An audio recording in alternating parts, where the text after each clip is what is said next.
Καταρχάς, Άλεξ, θέλω να σε συγχαρώ και την πάντα για την προσπάθεια αυτή, για το LT Plus Friends, το οποίο δεν υπήρχε και τώρα υπάρχει. Ναι, εντάξει, αυτό βέβαια και τα εύσημα πρέπει να πάνε κυρίως στον Δημήτρη, έτσι, ο οποίος ήθελε πολύ, ας πούμε, και έχει συμβάλει χαρακτηριστικά στο να γίνει και η συγκεκριμένη εκδήλωση και ό,τι έπεται, τέλος πάντων, εντάξει, γι' αυτό... Πώς πήγε η πρώτη, μαζί με τους... Πολύ καλά, είχαμε κάνει μια εμφάνιση με τους Therapy, πολύ ωραία, πολύ αξιόλογο σχήμα. Όλα καλά, πολύ ωραία. Έγινε πάλι εδώ στο Zoo. Εδώ στο Zoo, ναι. Και ο ήχος πώς ήταν μια χαρά? Ναι, ήταν καλά. Ήταν αρκετά καλά και από ό,τι γνωρίζω, ας πούμε, και στο κοινό κάτω ήταν ωραία. Πέρασαν ωραία. Έχουμε κάτι για το μέλλον πάνω στο LT Plus Friends, κάποια αποκλειστικότητα? Σχεδόν σίγουρα, αλλά δεν μπορώ να πω ακόμα περισσότερα. Okay. Και δεν γνωρίζω και πολλά, να σου πω την αλήθεια. Είναι υποκατασκευή, ας πούμε. Ωραία, ευτυχώς που δεν έχουμε τον Δημήτρη εδώ μαζί μας, γιατί η επόμενη ερώτηση είναι για αυτόν, ναι. Θέλω να σε ρωτήσω τι έχει φέρει στο σχήμα ο ερχομός του Δημήτρη στη θέση του drums. Πολλά πράγματα. Εννοείς μουσικά? Και μουσικά σαν, και ναι. Σαν παρουσία, σαν... Καλά, αυτό είναι ένας ολόκληρος κόσμος, έτσι. Γιατί ο Δημήτρης και ο Κωστής, για μένα τουλάχιστον, δηλαδή δεν είμαστε απλά συνεργάτες, είμαστε οι καλύτεροι φίλοι. Ναι. Οι καλύτεροι μου φίλοι. Οπότε, δεν νομίζω ότι μπορώ να πω περισσότερα πάνω σε αυτό, καταλαβαίνεις. Τι άλλο να σου πω. Τώρα, όσον αφορά το μουσικό κομμάτι... Συγγνώμη που διακόπτω να κάτσω κι εγώ. Έλα με Κωστή. Κάτω. Πάλι καλά, ήρθε αμέσως μετά την αναφορά μου σε εκείνη. Ναι. Ήρθα κι εγώ, τι ατάκα ήταν? Ο Ανδρέας ρώτησε γιατί ποια είναι η διαφορά που έχουμε πλέον το σχήμα από τότε που ήρθε ο Δημήτρης. Α, ναι. Ναι, και αυτό συζητούσαμε τώρα. Okay. Και βέβαια βασικά το πιο, δεν θα το έλεγα περίεργο, αλλά το πιο απροσδόκητο ήταν ότι ενώ είχαμε πάρα πολλά κοινά, δηλαδή όταν πρωτογνωριστήκαμε, αλλά είχαμε και πολλές διαφορές, ας πούμε, και αισθητικά και στις μουσικές που μας αρέσει να ακούμε, και είναι αξιοσημείωτο πραγματικά πως με το καιρό όλα αυτά τα πράγματα άρχισαν να δένουν, ας πούμε, ξέρεις. Μα αυτό έχει σημασία όμως, ειδικά στη τέτοια μουσική. Ναι. Όλες αυτές οι διαφορετικότητες δηλαδή, που υπάρχουν στα μέλη της μπάντας, κατά καιρούς τέλος πάντων, είναι ωραίο τελικά όλο αυτό να δέσει με τον τρόπο τους. Κωστή, πόσο καιρό γνωρίζεστε? Με τον Αλέξη. Δεν ξέρω, πολλά χρόνια. Από το σχολείο είμαστε μαζί, έτσι με μικρομπάντες και όλα αυτά. Εγώ δεν θυμάμαι τον εαυτό μου ποτέ χωρίς τον Αλέξη να παίζουμε μουσική, να παίζω μουσική. Δηλαδή με τον Αλέξη παίζω μουσική. Αποκλειστικότητες. Ναι. Έπαιζα κιθάρα βέβαια τότε, αλλά δεν είχαμε σημασία. Έβαλε πάλι μουσική. Ήσασταν δύο κιθάρες μαζί? Ναι, έχει τύχει αυτό. Παίζαμε σε ένα σχήμα στο Λύκειο. Στο Λύκειο, ναι. Παίζαμε σε ένα σχήμα και ήμασταν Ντουο κιθάρες. Ωραία ήταν. Πάμε τώρα στην κυκλοφορία που αναμένεται να κυκλοφορήσει, που έχει τον υπέροχο πανέμορφο τίτλο Morning Dome. Είχαμε κάνει μια συζήτηση πριν από λίγο καιρό για το όνομα, για την ιδέα πίσω από αυτό. Θα ήθελες λίγο να επεκταθείς? Ναι, είναι μια λέξη η οποία δεν νομίζω ότι υπάρχει στην αγγλική γλώσσα. Εμέσως πλην σαφώς αναφέρεται σε έναν κόσμο, εξού και τον Dome, ξέρεις, Ναι. Morning Dawn. Και θα έλεγα ότι συμβολίζει κυρίως η λέξη morning, ας πούμε, το πρωινό, συμβολίζει κυρίως το καινούριο, το νέο. Το νέο. Μια αρχή. Ναι, την αρχή. Το ξεκίνημα και ας πούμε, τη λαμπρότητα που έχει το πρωινό. Τη φρεσκάδα. Ναι, όλα αυτά. Ναι. Την όρεξη, ξέρεις, όλα αυτά Ναι. που κάποιοι Και άνθρωποι την- τουλάχιστον την έχουν το πρωί. Και την ανανέωση. Ναι. Ξέρεις, ξεκινάει κάθε μέρα. Ναι, πάμε για κάτι καινούργιο. ρε παιδί μου. Ξεκινάει μια καινούργια μέρα, ξέρεις. Νομίζω ότι είναι όμορφο. Ναι, όμορφο, ελπιδοφόρο, είναι Ναι. πάρα πολλά πράγματα. Πολλά συναισθήματα μαζί, δηλαδή, το πρωί. Το ίδιο έχει και ανταπόκριση στη μουσική του καινούργιου δίσκου, είναι αισιόδοξος και ως προς τις κλίμακες και... Ναι. Εντάξει, βασικά είναι πολύ περιγραφικό στιχουργικά. Δεν περιγράφει πάντα καλές καταστάσεις. Αλλά ο στόχος δεν είναι απλά η αναφορά σε κάτι αρνητικό ή σε κάτι θετικό. Είναι πιο πολύ να δώσει ένα στίγμα, μια κατεύθυνση, ότι, να ξέρεις, εγώ ας πούμε έχω βιώσει αυτά τα πράγματα ή έχω παρατηρήσει αυτά τα πράγματα και επισημαίνω κάποια πράγματα ή τα εκφράζω με, εντάξει, δεν θα το έλεγα ακριβώς ποιητικό, αλλά έτσι λίγο πιο Πιο μορφό δυναμιό, τρόπο. ναι. Εντάξει, δεν ξέρω, δεν θα το έλεγα και λογοτεχνία, αλλά ξέρεις, ο τρόπος έκφρασης δεν είναι, ας πούμε, τελείως πεζός, ξέρεις.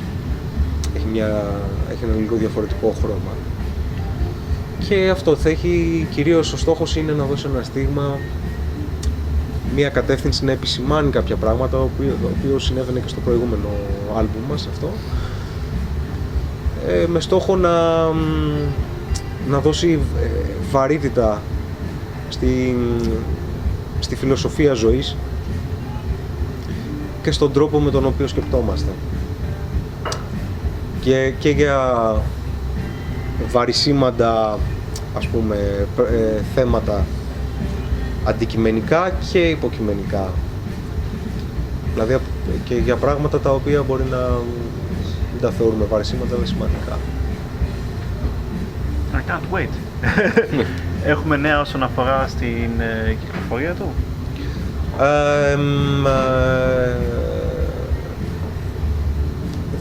Δεν έχω ημερομηνία ακόμα, δεν έχουμε κάποια ημερομηνία συγκεκριμένη ακόμα, αλλά πιστεύω ότι στους ερχόμενους μήνες τώρα Είμαστε θα καλό έχουμε, δρόμο. θα έχουμε την Just around the κυκλοφορία. corner. Πλησιάζει. Ναι, ωραία. Με το καλό να έρθει. Ευχαριστούμε. Για να έχουμε περισσότερο κόσμο που θα γνωρίσει τη μουσική Ακριβώς. και να την απολαύσει. Λοιπόν, έχετε όμως παίξει κάποια κομμάτια live, έτσι? Ναι. Ναι. Και πώς διαμορφώνονται στη live σκηνή τα κομμάτια, πώς αλλάζουνε, τι συμβαίνει στα κομμάτια όταν θα τα παίξεις live? Από το ηχογραφημένο. Ναι, σε σχέση διαφορά με το από ηχογράφηση, ηχογραφημένο, ναι. το οποίο είναι, ας πούμε, η πηγή. Ναι, είναι το πρώτο, ας πούμε. Ναι. Κοίταξε, υπάρχουν σημεία στα οποία αυτοσχεδιάζουμε λίγο, σε κάποια λίγο περισσότερο, λιγότερο σε άλλα. σε κάποια καθόλου, ξέρεις, Ναι. είναι πολύ πολύ. συγκεκριμένο το κείμενο. Ναι. Και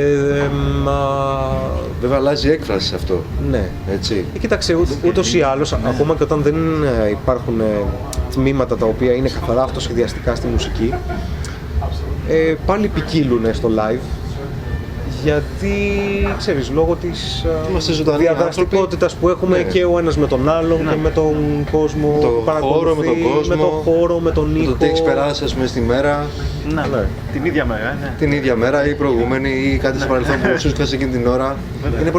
Είναι ζωντανό πράγμα όλο αυτό. Το να παίζει μουσική γενικότερα είναι έτσι. είναι συναισθήματα, απλά τα εκφράζεις μέσα από αυτό το πράγμα που κάνεις, μουσικά. Και όχι μόνο μουσικά, δηλαδή θέλω να πω θέμα τόνου, ξέρω εγώ, νότας, είναι και η στάση που έχεις. Και απέναντι στην μπάντα, δηλαδή ο καθένας απέναντι στον άλλο, αλλά και σαν δέσιμο όλο αυτό. Και πολλές φορές τυχαίνει και αυτό δένει. Δηλαδή τα συναισθήματα όλων το έχω παρατηρήσει, δηλαδή και σε εμάς.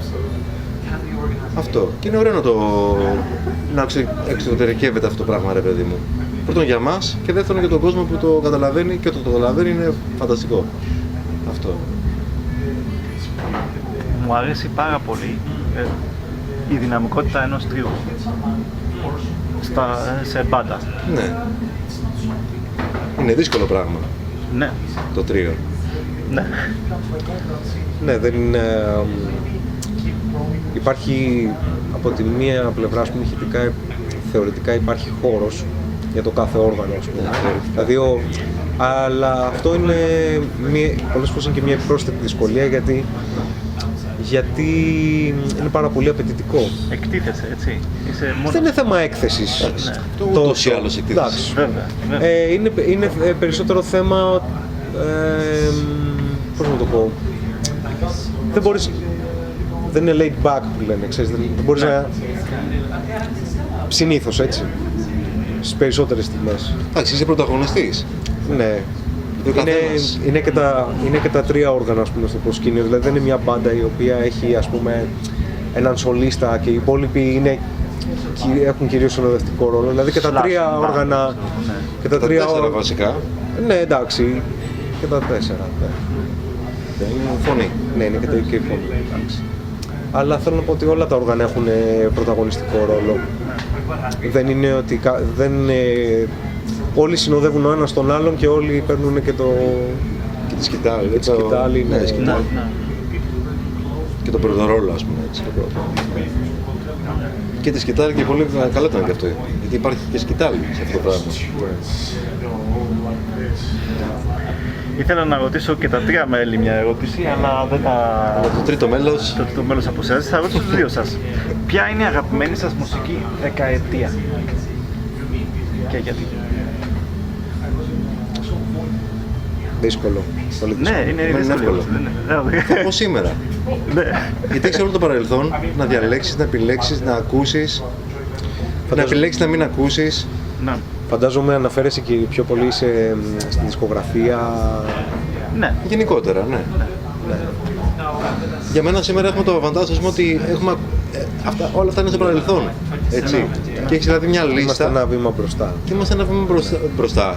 Είμαστε στο παρόν. Μπορούμε δηλαδή, μαθαίνουμε από το παρελθόν. Ναι. Και αύριο μπορεί να πούμε κάτι άλλο. Θα βγει κάτι άλλο σίγουρα. Και ελπίζω να βγει. Μ' αρέσει η απάντησή του, δεν θέλω να...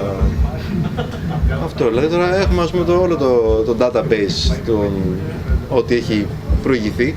Είναι και δύσκολο αυτό, επειδή έχουν παιχτεί πια όλα και πρέπει να βρεις εσύ το δικό σου. Δεν νιώθω ότι έχουν παιχτεί όλα. Όχι. Αλλάζουν ακόμα. Η μουσική δεν σταματάει να εξελίσσεται. Ναι, ισχύει. Απλά γίνεται με διαφορετικούς τρόπους. Ναι. Σε κάθε εποχή. Και δεν είναι ρομαντισμός αυτό. Αυτό που είπες, ας πούμε, ότι επειδή το έχω ακούσει πολλές φορές, κυρίως από μουσικούς, ότι ναι, ξέρω εγώ, όλα έχουν παιχτεί, ναι. Και πριν από 40 χρόνια όλα σχεδόν είχαν παιχτεί, ίσως. Αλλά δεν είναι και το θέμα. Δηλαδή δεν είναι το θέμα να υπάρξει κάποια μεγαλειώδες καινοτομία, ας πούμε. Το θέμα είναι τι βάζει ο κάθε καλλιτέχνης μέσα στη μουσική του. Και τι βγάζει τελικά από αυτό. Ναι. Ως προς τον άνθρωπο που τον κοιτάει και τον ακούει. Δεν νομίζω δηλαδή ότι εξαντλείται σε καμία περίπτωση. Όχι. Απλά ίσως αυτό το οποίο δίνει αυτή την εντύπωση σε πολύ κόσμο σήμερα είναι το γεγονός ότι ίσως περισσότερο από ό,τι στο παρελθόν, ειδικά σε κάποια στυλ μουσικής, ας το πω έτσι, υπάρχει μεγάλη επαναληψιμότητα και ίσως υπάρχουν περισσότεροι άνθρωποι που κάνουν παρόμοια μουσική θελημένα. Και η απόρρια αυτών των επιλογών ίσως είναι αυτή η αίσθηση ότι... Εντάξει, οι επιλογές είναι αυτό. Ναι, ότι σαν να πάει να βαλτώσει λίγο το πράγμα, αλλά εγώ πιστεύω ότι είναι πιο ποικιλόμορφη από ποτέ η μουσική σήμερα.